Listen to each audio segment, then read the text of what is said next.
do this! Oh, please! Oh, please! You don't want to do this! Oh, please, no, please! In Manhunt 2, you will play as Danny Lamb, a resident of a mental asylum. In the first few seconds of the game, there is a massive riot of said asylum, and the inmates break free of their cells. This will give you the opportunity to escape and right some wrongs in your past. Of course, the guards won't just let you leave, so you will have to brutally murder them in order to be free. The game's story is decently fleshed out. From the beginning, you are influenced by Leo, your split personality. Leo is a psychopathic murderer who entices you to kill.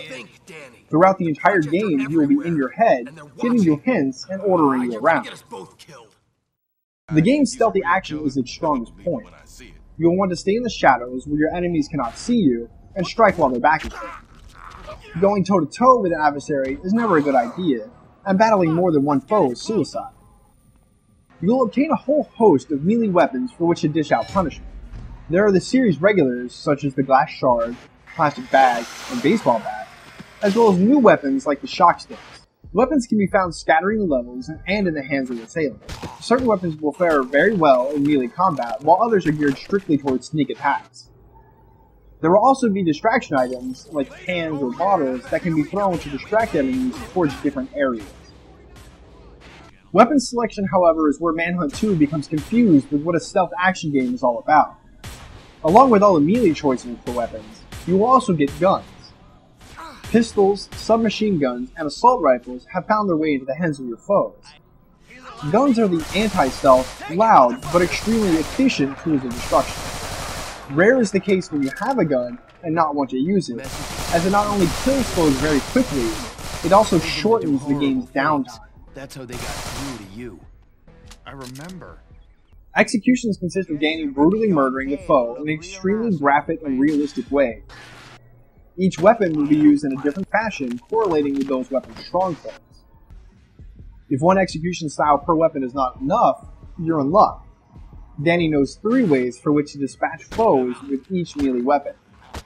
The longer you stalk your foe from behind while holding the R1 button determines how brutal the murder will be.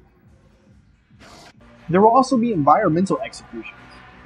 If you lure an enemy to the correct spot, Danny can use certain objects in the environment to take them out. These area attacks range from huge boxes to manholes and can only be used once. If you stop to take a look at Manhunt 2's environments, you will be very impressed. The game's levels look gorgeous, and there's a lot of variance to the areas in which you will play. Each level is impeccably designed and pushes the PlayStation 2 to the limits of its technology. In these expansive levels, you will find many guys waiting to bash in your brains.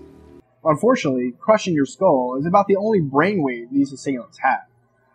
It soon becomes common practice to sit in a shadowed area, make a noise to get them to come over, wait for them not to see anything, and turn their back, so you can execute them. In fact, you can repeatedly kill multiple guards from the same shadowed corner. Even if the bodies pile up right next to where you are, as long as you're in the shadows, the guards will come over to investigate, give up looking, and die. Manhunt 2 is like a gory and violent movie released in theaters, which has been censored for the television audience. Unfortunately, its filtered executions take the attention away from the cutscenes, exposing poor camera controls and shoddy AI. Overall, you'll be left with a healthy portion of decent gameplay in vast detailed levels. However, its many flaws overshadow its controversy.